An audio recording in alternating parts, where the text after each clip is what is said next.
Good morning दोस्तों। एक नई सुबह, एक नई ताजगी के साथ आपका अपना पीयूष पांडे आपसे जुड़ता हुआ। मैं लखनऊ का रहने वाला हूं, अपने लखनऊ से आपको जोड़ता हूं और लखनऊ में मैं सीनियर क्रिकेट खिलाड़ियों से आपको जोड़ रहा हूं लगातार। उनके संस्मरणों में जाने की कोशिश करता हूं, उनकी यादों में जाने की कोशिश करता हूं और वो जो उन्होंने खेला है, वो जो एक जर्नी उन्होंने शुरू की थी आगे बढ़ने की, जो जर्नी अब आप शुरू कर रहे हैं, उससे जोड़ता हूं। मेरा नाम पीयूष पांडे है। मैं पूर्व रणजी ट्रॉफी खिलाड़ी रहा हूं, इंडिया अंडर 19 से पाकिस्तान का दौरा किया और अंडर 19 यूपी टीम का कप्तान रहा हूं। मेरे साथ आदरणीय भूपी भाई जो आज हमारे मेहमान हैं। और पिछली आपने कहानी में सुना ही कि भाई साहब ने स्पोर्ट्स कॉलेज से आगे बढ़े और इन्होंने अब अंडर 19 इंडिया रिप्रेजेंट कर लिया था। उसके बाद का कैरियर इन्होंने कैसे आगे बढ़ाया, किस तरीके से दिल्ली गए, किस तरीके से दिल्ली में अंडर 22 की ट्रॉफी खेली। रिप्रेजेंट करना अपने में एक बहुत ही प्रतिष्ठा की बात होती है, तो उस जगह से ही जुड़े। भूपी भाई, आप चूँकि अपनी जर्नी खुद ही आप बता रहे हैं, मैं फिर बता दूं, भूपी भाई बेहतरीन बैट्समैन, क्या स्ट्रोक प्लेयर। मैंने अपनी लाइफ में शशिकांत खांडेकर के बाद अगर किसी को देखा है तो भूपी भाई को देखा है, जिनसे बहुत कुछ सीखा है। सौभाग्य था, मैं डीवाईए क्लब से खेलता था, मेरे सीनियर थे, बहुत गाइड करते थे। भूपी भाई, अपनी वो जर्नी दिल्ली की। फिर जब यहाँ से मैंने 12th पास किया ना, तो मेरे पास 2-3 ऑप्शन थे। एक तो दिल्ली का था जी। मैं बासी मेरा जो कि साथ खेले, उसने मुझे इनवाइट किया था, बुलवाया कि यार तू दिल्ली आ जा। और दूसरा शहरी सिद्धू शहरी जो कहते थे कि यार पटियाला आ जा, मेरे साथ ही रहना, वहीं खेलेंगे दोनों जने।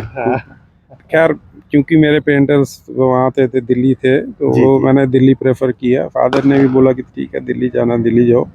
तो डीएवी कॉलेज में मैंने एडमिशन लिया था।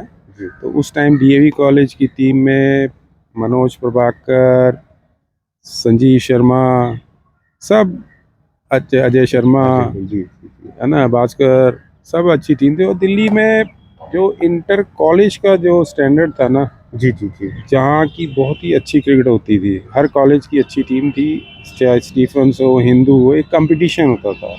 उसके अलावा जो वैसे की वहाँ की क्रिकेट थी वो भी काफ़ी मतलब अच्छी थी जी।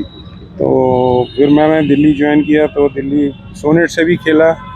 तो सोनेट में सारे खेलते थे, सुरेंद्र खन्ना जी से लेके और रमन लांबा, अजय शर्मा, भास्कर, कोई ऐसा नहीं था जो। फिर जब मैं अंडर 22 वहाँ से भी खेला दिल्ली से 2 साल, तब 23 नहीं थी, 22 था जी जी। तो उस दिल्ली की उस टीम में मेरे ख्याल हम 4-5 को छोड़ के बाकी सब पूरी रणजी ट्रॉफी टीम जी। जो सीनियर्स थे, जो उस टाइम पे राकेश शुक्ला जी या मदन लाल या मोहिंदर मनाज, इन लोगों को छोड़ के बाकी पूरी वही टीम होती थी। तो आप समझ सकते हो कि क्या आपको टफ उस टीम में आना और खेलना। जी जी जी। मेरे को याद है रोहतक में इंटरनेशनल थे, वो प्रेफरेंस गुरशरण सिंह बाहर बैठा था, मैं टीम में खेल रहा था। मैं बता दूं, गुरशरण सिंह इंडिया को रिप्रेजेंट किए, कई वर्षों तक खेले, उनकी बात कर रहे हैं भूपी भाई। बस यही था, फिर दिल्ली खेला, लेकिन कुछ डोमेस्टिक उसके वजह से मेरे को वापस आना पड़ा। देखिए, भूपी भाई ने दिल्ली में बहुत कुछ खेला, बहुत कुछ सीखा, बहुत ऐतिहासिक इनिंग इन्होंने खेली। मैं इनकी इन इनिंग में जाना चाहता हूं। और मैं आपको बता दूं, मैंने अपनी लाइफ में कवर में पैरेलल छक्का मारते किसी बैट्समैन को नहीं देखा था।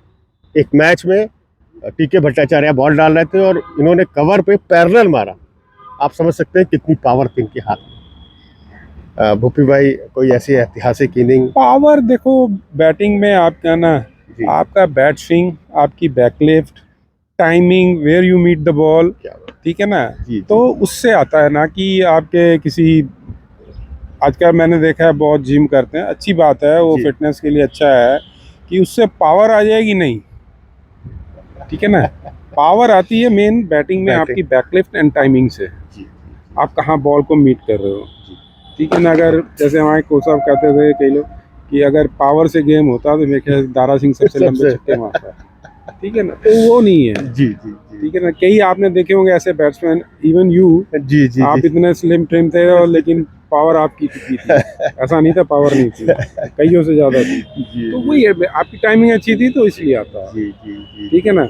मेरे को याद है हम लोग स्पोर्ट्स कॉलेज में थे तो एक समर्स में 1 महीने का कैंप लगा था, जी जो मिस्टर भारद्वाज साहब ने अपने ही कोच साहब थे, IB एवरा हैदराबाद के, अगर नाम सुना आप लोगों ने। जी जी जी जी तो उनके अंडर में जो हम लोगों ने 1 महीने में मैं अपना पर्सनली कह सकता हूँ जो मैंने इम्प्रूव किया, जी जी वो ये कहते थे कि if you want to be success in a upper cricket तो आपका बैक फुट बहुत अच्छा होना चाहिए। अगर आपका बैक फुट अच्छा नहीं, यू कांट सर्वाइव।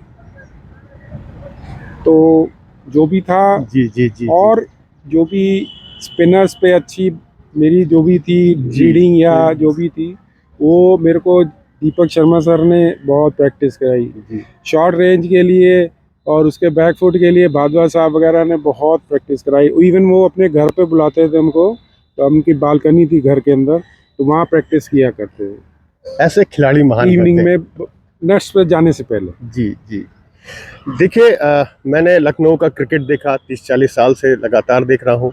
मैंने उस समय का दौर देखा और अभी का भी दौर देख रहा हूँ। मुझे बिल्कुल अच्छी तरीके से याद है कि मैंने इतने वर्षों में लखनऊ के 2 बैट्समैनों को हमेशा अपना आइडियल माना। उसमें एक भूपेंद्र सिंह थे और एक हमारे यूसुफ अली खान। ग्रेट, दोनों ग्रेट थे। तो ये वीडियो चूंकि लंबा हो रहा है, मैं इसको यहीं एंड करता हूँ। अगली कहानी आपके सामने फिर लाऊंगा।